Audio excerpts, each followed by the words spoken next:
Shalom saudara, kita akan lanjutkan firman Tuhan dengan tema kesetiaan. Saudara, ketika saya duduk di sana, Tuhan mengingatkan dengan sebuah kesaksian yang biar ini menjadi sesuatu yang bisa ditangkap di tempat ini. Ya saudara, Tuhan mengingatkan beberapa waktu yang lalu saya punya cucu namanya Emma ya saudara. Beberapa waktu yang lalu ketika ayahnya dan ibunya Lala dan Derian itu pergi keluar kota untuk pelayanan, anak ini dititipkan di saya, Emma ini dititipkan di saya. Dan ketika Emma dititipkan di saya satu malam, waktu itu saya akan pergi pelayanan juga, saudara, itu hari Minggu. Ya. Ketika saya akan pelayanan, saya sudah mengatur bahwa Emma gak akan saya bawa, saudara. Saya akan titipkan ada anak rohani yang ikut, nanti saya langsung pulang ke Bandung dan Lala dan Derian akan menjemput dari airport. Tapi saudara, ada satu yang Tuhan terangkan ya. Ketika saya mau siap pelayanan, tiba-tiba Emma itu gak mau lepas dari saya saudara. Jadi ketika rencananya dia tidak akan dibawa ikut pelayanan, akhirnya dia minta gendong terus saudara. Pokoknya nggak mau lepas, jadi saya nyiapin semua harus digendong. Ya. Jadi dari rencana tidak dibawa, akhirnya dia harus ganti baju, pokoknya siap pergi dan ikut pulang. Akhirnya dari pelayanan pulang ke Bandung. Saudara, di sini Tuhan mengingatkan, mari menempel sama Tuhan. Ya. Kalau kita menempel sama Tuhan, terjadi kegerakan apapun kita akan ada di dalamnya. Itu saudara yang Tuhan ingatkan ketika tadi duduk di sana. Ayo semua di tempat ini punya hati yang nempel, punya hati yang rindu. Apapun kemanapun Tuhan mau beracara, kita ada di dalam putaran kegerakan Tuhan. Kalau Tuhan sedang membuat suatu gerakan doa pagi untuk AOC, mari kita terlibat di dalamnya. Bukan dengan sebuah keterpaksaan, tapi bahwa kita punya hati rindu, aku mau dekat sama Tuhan. Jadi kemanapun Tuhan mau aku pergi, Tuhan ingat sama aku. Aku ada di dalamnya. Saudara, waktu itu saya rencana Emma akan saya tinggal, saya akan pelayanan dan saya akan pulang ke Bandung. Tapi dengan wajah dia yang menarik, Oma aku mau ikut gitu ya. Wajahnya kayak bawa aku mau ikut gitu ya. Jadi saya pun gak tega saudara. Apakah kita bisa menjadi orang-orang yang menggetarkan hati Tuhan? Itu yang harus kita tangkap. Banyak orang ya yang hadir di sini banyak, tapi apakah kita bisa benar-benar menggetarkan hati Tuhan? Sehingga benar-benar mata Tuhan ada melihat kita. Mata Tuhan benar-benar melihat, oh anakku melakukan ini. Oh anakku suka. Aku suka apa yang anakku lakukan. Saudara, coba kalau anak kecil ya, bangun pagi, apa yang dia teriakan? Mama, papa, benar gak saudara? Coba kalau kita apa pagi-pagi? Handphone gitu ya. Ataupun kita sibuk, oh jam berapa ini? Apa yang harus lakukan? Kalau anak bayi bangun langsung nangis, mama, papa gitu. Ada sesuatu ya. Makanya di firman Tuhan jadilah seperti anak kecil ya. Hati yang terus tertuju sama Tuhan, gimana caranya? Ayo cari saudara. Setiap hari ada kesempatan, setiap hari ada anugerah untuk kita bisa mendekat sama Tuhan. Tapi dengan semua yang Tuhan berikan sama kita, dengan semua jalur-jalur yang Tuhan sudah berikan kepada kita, apakah setiap hari kita bisa menangkap isi hati Tuhan? Apakah setiap hari kita bisa menangkap hari ini Tuhan mau seperti ini? Hari ini Tuhan mau aku melakukan seperti ini. Atau Tuhan ikut cara aku mau ini, Tuhan ikut aku. Jangan terbalik saudara. Tuhan mengingatkan untuk setiap jemaat di tempat ini. Mari masuk di dalam putaran kegerakan Tuhan. Leader di sini Pak Winoto ataupun Bu Lina mendapatkan sesuatu, mari masuk di dalam kegerakan itu. Bukan kita menjadi penonton, bukan kita menjadi yang menyaksikan, bukan kita yang menjadi orang yang ini salah, yang ini benar. Tapi ketika kita bersama-sama ada di dalam putaran lawatan Tuhan, putaran kegerakan Tuhan, kita masuk di dalam sebuah destiny yang Tuhan taruh dalam setiap kehidupan kita. Oleh karena itu saudara, setiap tema juga yang dibagikan setiap bulan.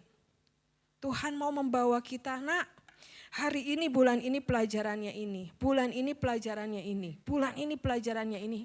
Mari tangkap. Bukan hanya ketika kita di tempat ini kita menangkap, tapi mari menjadi pelaku-pelaku firman. Sebuah kesetiaan kita bisa nangkep, kita bisa ngomong, aku mau setia. Saya yakin dan percaya setiap kita di sini mau jadi orang setia, benar nggak? Ada nggak yang mau jadi orang? Aku mau jadi orang yang nggak setia, nggak ada saudara. Tapi sebuah kesetiaan diuji ketika kita mengalami sesuatu yang buat kita itu tidak nyaman, yang membuat kita itu tidak enak. Yang membuat kita ini, Tuhan, kenapa harus masuk di dalam pergumulan atau proses kejadian seperti ini? Disitulah kita diuji kesetiaan. Dan kita bisa jawab di hati kita, apakah aku memilih untuk setia atau aku memilih untuk tidak setia? Kita mau belajar saudara, ini temanya next. Yang kedua, nah ini tadi sudah dibagikan oleh Lala ya, oleh Bu Lala dalam bahasa Ibrani emuna artinya juga the firm place, tidak tergoncangkan. Jadilah orang-orang yang tidak tergoncangkan. Seperti pohon korma, kalau saudara tahu. Pohon korma itu dia ketika benih ditaruh ya, dia hidup di padang gurun, benih ditaruh, di atasnya disimpan batu besar saudara. Supaya apa? Benih ini akarnya akan terus mencari sumber air, dan ketika dia sudah menemukan sumber air, dia akan bertumbuh dan memecahkan batu yang di atasnya. Dan ketika dia bertumbuh, dia menjadi pohon yang kuat di padang gurun. Dia menjadi pohon yang kuat, yang kokoh gitu. Kita juga, kita punya sumber air kehidupan kita siapa saudara? Tuhan Yesus sendiri. Jangan mencari sumber air yang lain, tapi cari sumber air yang ada dalam hidup kita yang Tuhan sudah siapkan. Cari sumber air kita itu adalah Tuhan sendiri. Next, kita mau belajar tentang Rut. Ya. Saudara semua tahu tentang kisah Rut? Siapa yang belum tahu? Sudah tahu semua ya? Ya, kita mau baca ini ada di Rut 1 ayat 1 sampai 16. Saya baca ayat 1 dan 2 ya. Next, PPT-nya next. Pada zaman para hakim memerintah ada kelaparan di tanah Israel. Lalu pergilah seorang dari Betlehem Yehuda beserta istrinya dan kedua anaknya laki-laki ke daerah Moab untuk menetap di sana sebagai orang asing. Nama orang itu ialah Elimelek, nama istrinya Naomi dan nama kedua anaknya Mahlon dan Kilion. Semuanya orang-orang Efrata dari Betlehem Yehuda, dan setelah sampai ke daerah Moab, diamlah mereka di sana. Saudara bisa baca di ayat 1 dikatakan ada kelaparan di mana saudara? Di tanah Israel. Mereka adalah, lalu pergilah seorang dari Betlehem. Jadi waktu itu ada kelaparan di Betlehem. Ya. Tetapi ketika terjadi kelaparan di Betlehem, satu keluarga ini memutuskan untuk pindah ke Moab. Ya, di ayat 2 dikatakan.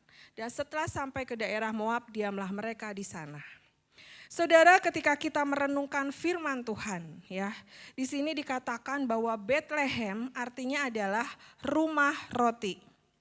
Rumah roti adalah orang yang dipenuhi dengan firman Tuhan dan penyembahan saat hidup kita terus dipenuhi oleh firman Tuhan. Saudara, Elimelek artinya adalah Tuhan adalah rajaku. Naomi artinya adalah indah dan menyenangkan. Saudara, Naomi dan Elimelek adalah sepasang suami istri. Ya, dikatakan bahwa Elimelek dan Naomi artinya apa saudara? Tuhan adalah rajaku. Di dalam Tuhan adalah rajaku ada keindahan dan ada yang menyenangkan yang terjadi dalam keluarga mereka. Ya. Tetapi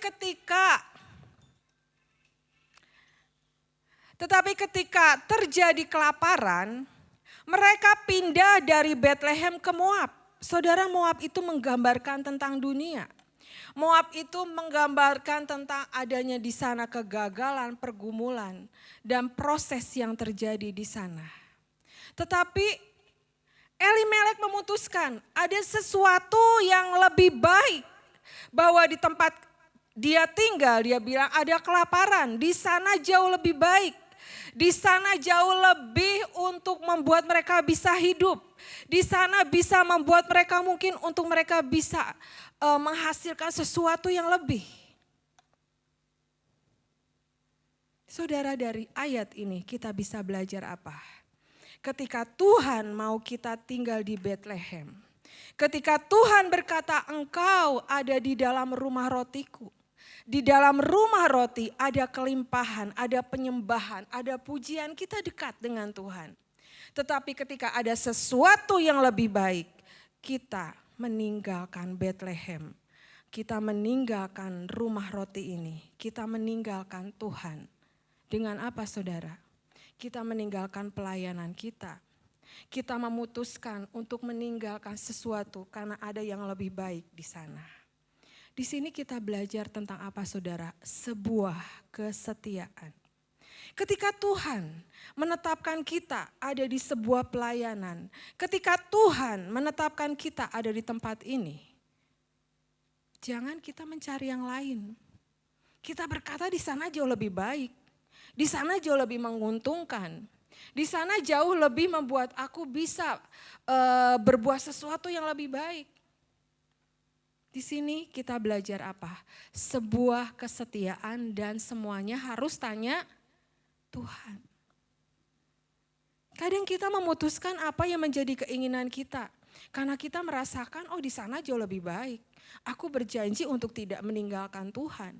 Mungkin saya pernah menyaksikan di tempat ini sebuah kesaksian yang ada satu orang yang butuh sangat pekerjaan. Dia berkata, aku butuh pekerjaan Pak Pendeta katanya, aku butuh didoakan.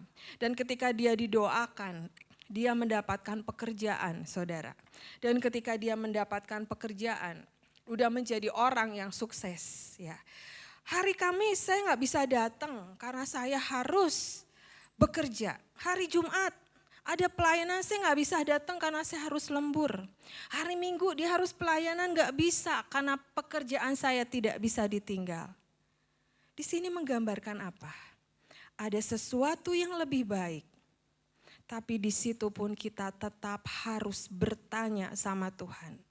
Apakah itu yang menjadi jawaban Tuhan? Dan kalau Tuhan katakan setia di tempat ini. Walaupun di tempat itu saudara ada sesuatu pergumulan. Ada sesuatu yang dikatakan bahwa di Bethlehem ada kelaparan. Tapi percayalah saudara. Ketika kita hidup di dalam Tuhan. Ada penyertaan dan perlindungan Tuhan. Saudara percaya bahwa Tuhan tidak pernah meninggalkan kita.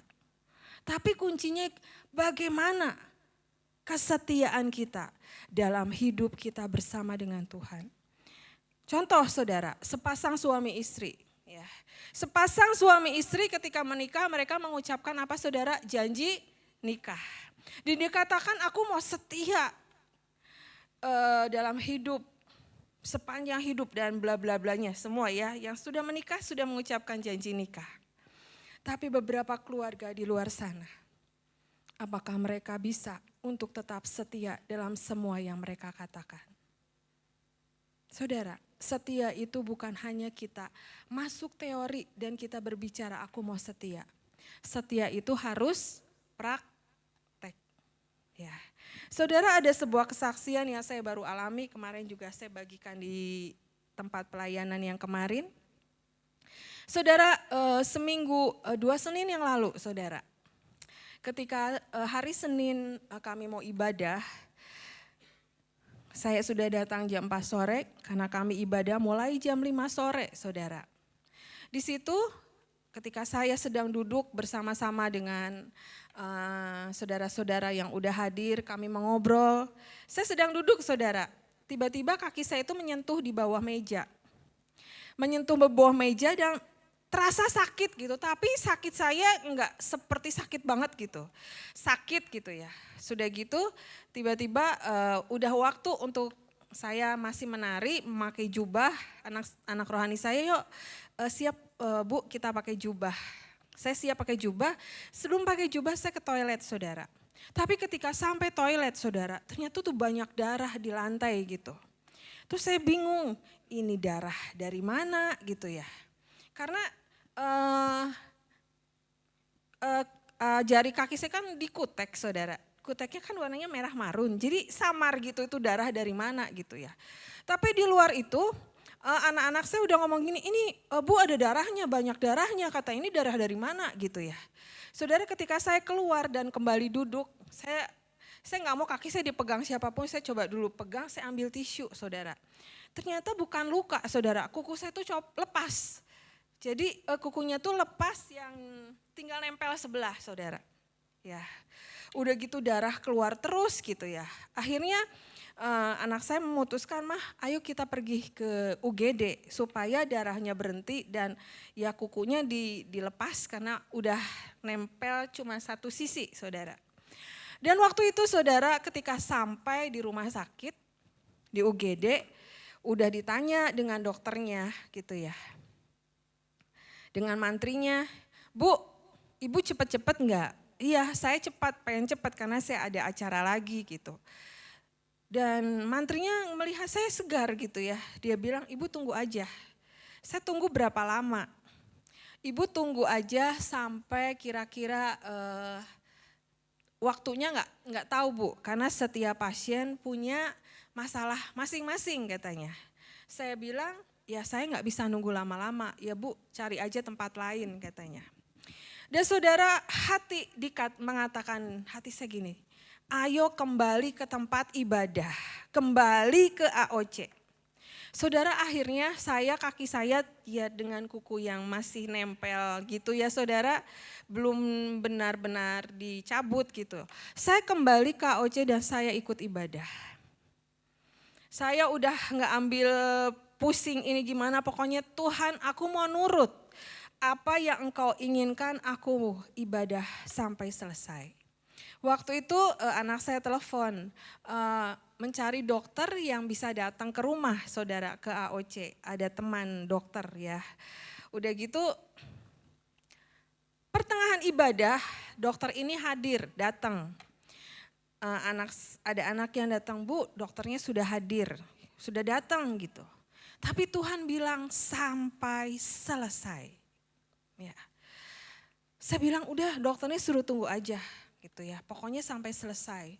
Dan ibadah pun selesai saudara, dari dokternya nunggu sampai 1,5 jam, kita selesai ibadah 8:30 ya. Dan udah gitu saudara, sampai amin, sakit masih sakit saudara ya.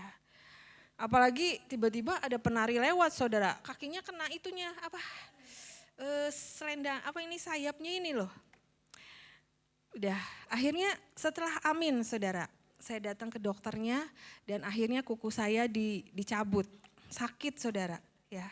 Tapi saudara, saya kesaksian ada mujizat Tuhan yang terjadi.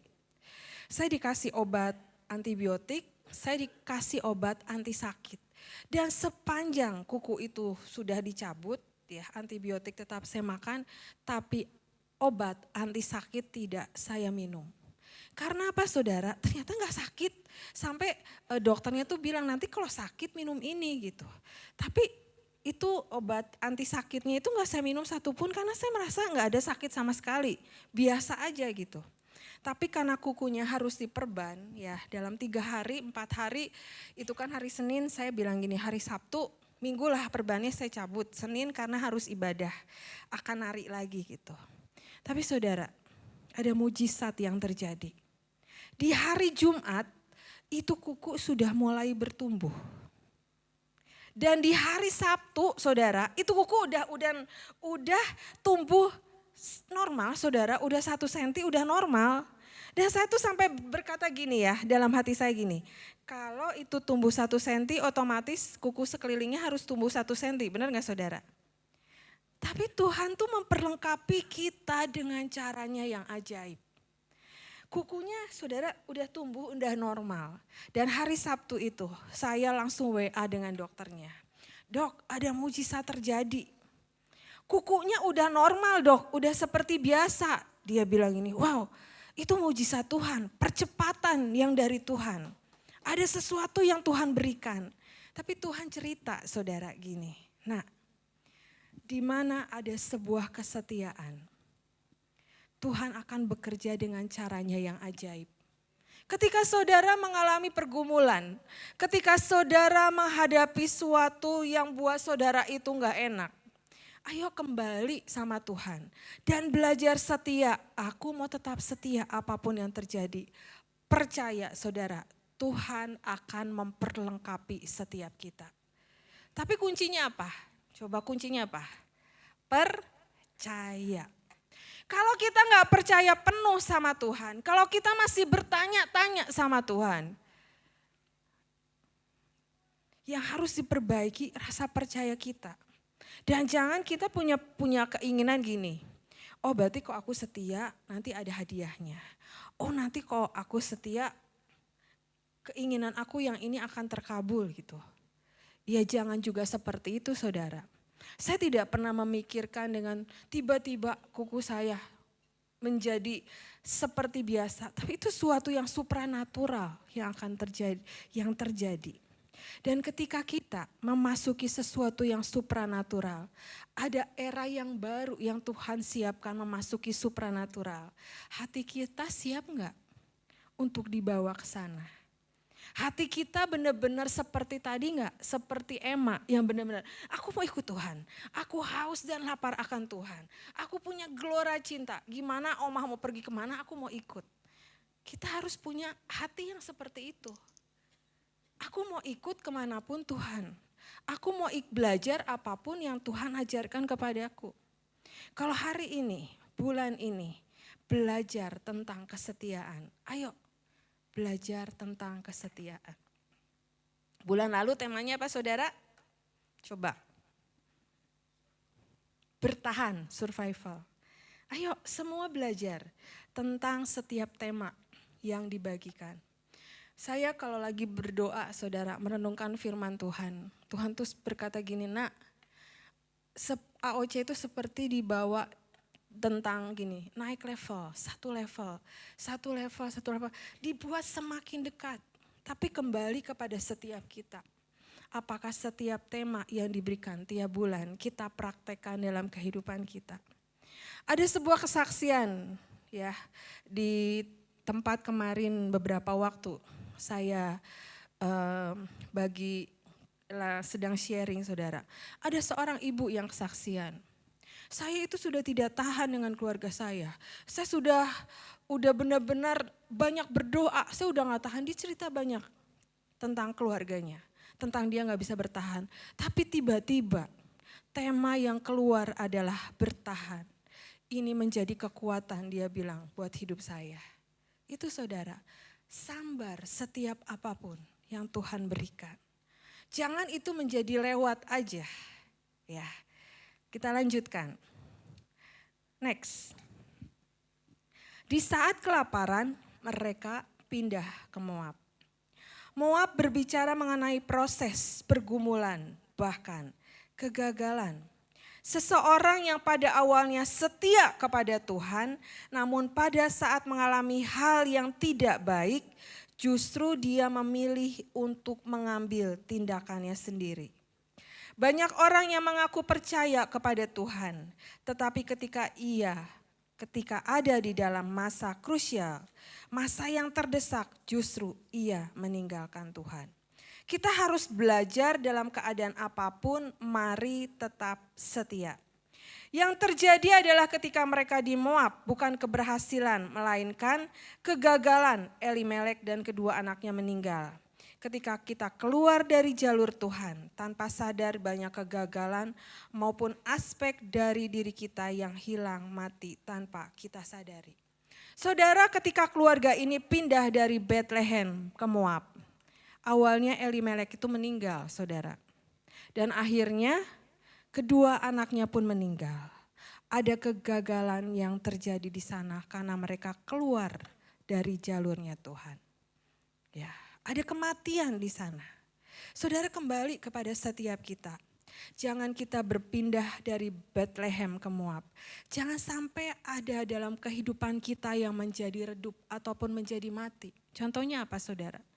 Gelora cinta kita yang dulunya sangat menyala-nyala buat Tuhan menjadi redup. Cinta kita sama Tuhan, pelayanan kita sama Tuhan yang dulunya punya cinta yang mula-mula semangat dalam pelayanan, akhirnya menjadi redup. Bahkan kita memilih untuk tidak pelayanan lagi. Jangan sampai, saudara, apa yang sudah saudara tanam dan pupuk dan saudara tumbuhkan, ya, dengan sebuah anugerah Tuhan. Ada sesuatu yang lebih baik, ada sesuatu yang lebih menarik. Kita meninggalkan semuanya itu tanpa bertanya sama Tuhan. Ada kesenangan dunia mungkin di Moab, tidak terjadi kelaparan. Tapi apa yang terjadi di sana, Tuhan jauh lebih tahu. Oleh karena itu, saudara, mari tetap pegang Tuhan dan terus jadikan Tuhan pengharapan kita. Tuhan yang pegang seluruh kehidupan kita. Next. Saya tidak baca ayatnya, saya mau cerita tentang penyembuhan di kolam Bethesda. Ya, di sini penyembuhan di kolam Bethesda adalah, ya, ceritanya adalah di sini di kolam Bethesda itu di sekelilingnya, saudara, banyak orang-orang yang sakit. Ya, dan ketika air mulai bergoncang, orang yang sakit itu turun ke air itu dan menjadi sembuh. Dan di sini ada seorang yang sakit yang sudah 38 tahun sakit, saudara. 38 tahun sakit, ya. Tiba-tiba waktu itu dikatakan, ya, saudara, di ayat 7, di ayat 6. Next, ya. Di ayat 6 dikatakan, ketika Yesus melihat orang itu berbaring di situ dan karena ia tahu bahwa ia telah lama dalam keadaan itu, berkata ia kepadanya, maukah engkau sembuh? Tuhan nanya ke orang yang sakit itu. Jawab orang sakit itu kepadanya, Tuhan, tidak ada orang yang menurunkan aku ke dalam kolam itu apabila airnya goncang. Dan sementara aku menuju ke kolam itu, orang lain sudah turun mendahului aku. Kata Yesus kepadanya, ayat 8, bangunlah, angkatlah tilammu dan berjalanlah. Dan pada saat itu juga sembuhlah orang itu, lalu ia mengangkat tilamnya dan berjalan, tetapi hari itu hari Sabat. Saudara, di sini kita belajar tentang sebuah apa? Kesetiaan, nurut apa yang Tuhan mau. Kan dikatakan kalau sakit harus masuk dulu apa ke kolam air itu bergoncang. Tapi di sini Tuhan katakan kepada orang itu apa? Bangunlah, angkatlah tilammu dan berjalanlah. Saudara, kalau kita memakai cara berpikir kita, ya, Tuhan belum bilang aku kan belum masuk ke dalam air goncangan itu. Kok Tuhan tiba-tiba Tuhan nyuruh aku bangun dan berjalan lah, kira-kira aku bisa sembuh gak ya? Kalau ada pertanyaan seperti itu, sembuh gak orangnya, saudara? Enggak. Maka dari itu, saudara, dari ayat ini kita belajar apa? Tuhan punya banyak cara untuk menolong kita. Kadang kita membatasi cara kerja Tuhan dengan cara berpikir kita yang akhirnya rencana Tuhan, mujizat Tuhan tidak terjadi. Karena kita begitu membatasi cara kerja Tuhan. Contoh saudara, beberapa waktu yang lalu saya ada kesaksian. Ya, di sini saya banyak belajar tentang kesaksian yang Tuhan berikan biar menjadi berkat buat saudara. Ya. Beberapa waktu yang lalu saudara, bulan Juli temanya ada diberkati untuk memberkati. Pada waktu itu saudara, kami sekeluarga akan pergi ke luar negeri. Otomatis kami memerlukan keuangan yang cukup untuk kami ke luar negeri. Tapi waktu itu Tuhan berkata, nak, temanya adalah memberkati. Diberkati untuk menjadi berkat.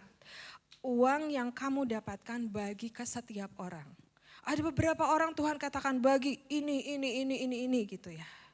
Dan saya tuh sempat berpikir dalam hati saya gini, mau pergi tapi uangnya harus dibagi-bagi gitu ya.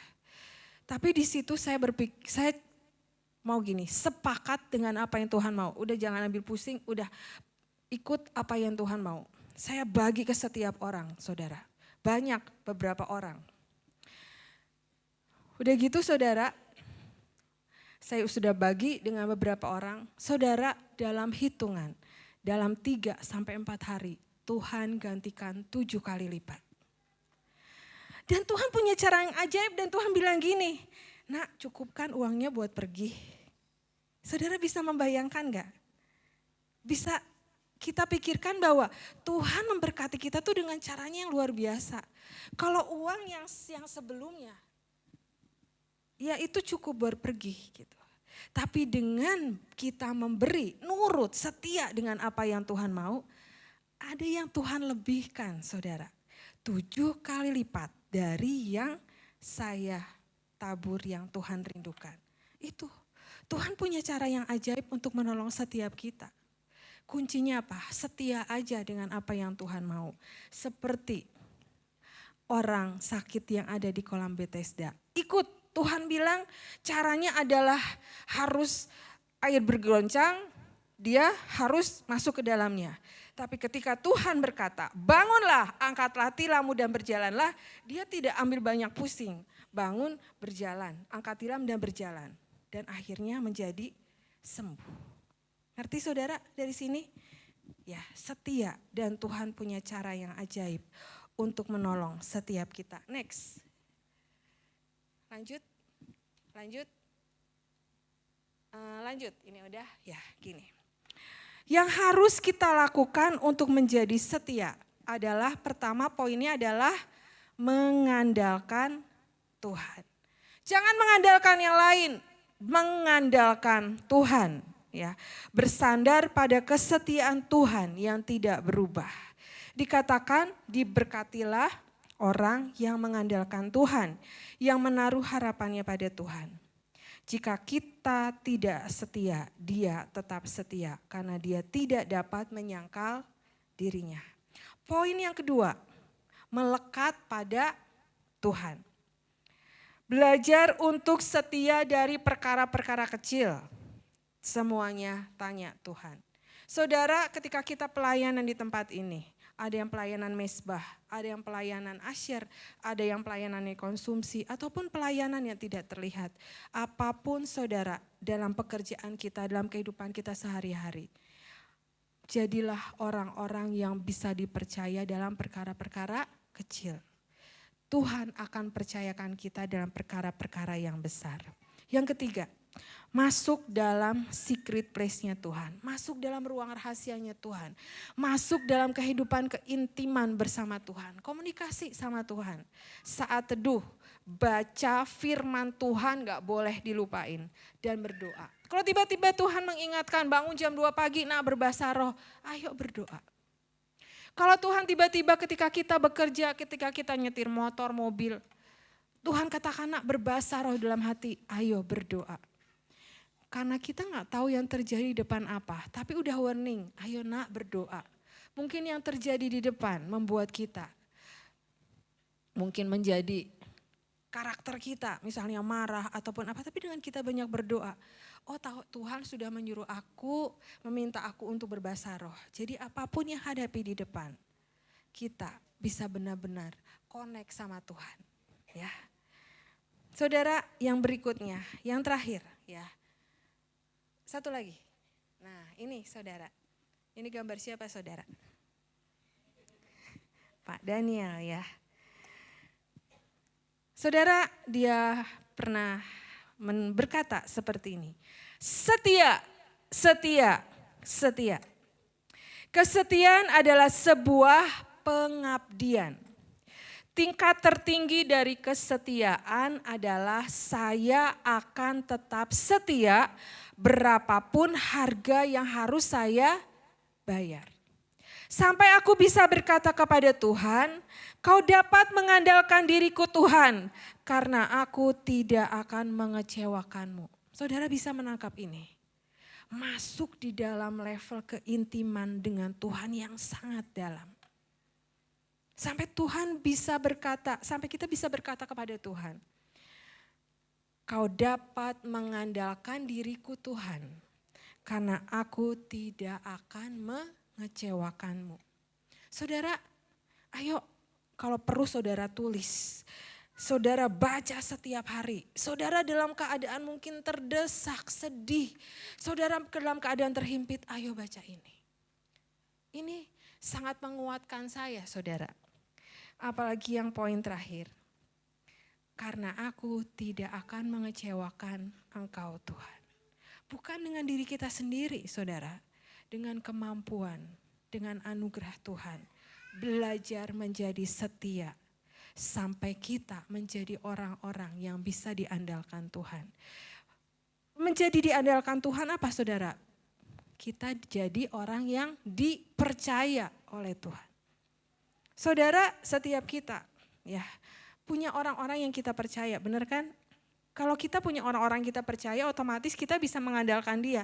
Aku percaya kalau kamu dikasih kerjaan ini, kamu pasti bisa. Tapi mungkin dari satu sisi kita juga pernah berpikir, kayaknya orang ini belum bisa dipercaya, belum bisa melakukan hal-hal yang aku inginkan. Ada kan saudara?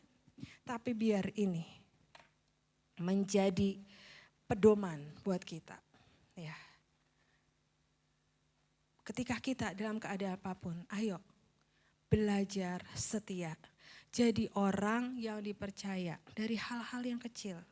Sampai kita dipercayakan Tuhan hal-hal yang besar. Pedoman hidup kita tetap firman Tuhan. Tapi biarlah ini menjadi pegangan buat seluruh kehidupan kita. Yang terakhir saudara, kita buka dalam Ulangan 28 ayat 13. Saya bacakan ya, atau saudara ayo buka. Ulangan 28 ayat 13. Tuhan akan mengangkat engkau menjadi kepala dan bukan menjadi ekor. Engkau akan tetap naik dan bukan turun. Apabila engkau mendengarkan firman Tuhan Allahmu yang kusampaikan pada hari ini, kau lakukan dengan setia. Ini upah kesetiaan saudara. Tuhan akan mengangkat kita. Tuhan akan tetap membuat kita menjadi orang-orang yang lebih dari pemenang. Ya, amin. Kita tutup dalam doa. Kami mengucap syukur Tuhan buat firman Tuhan yang dibagikan pada malam hari ini. Tanpa Engkau, tanpa kemampuan yang daripadamu,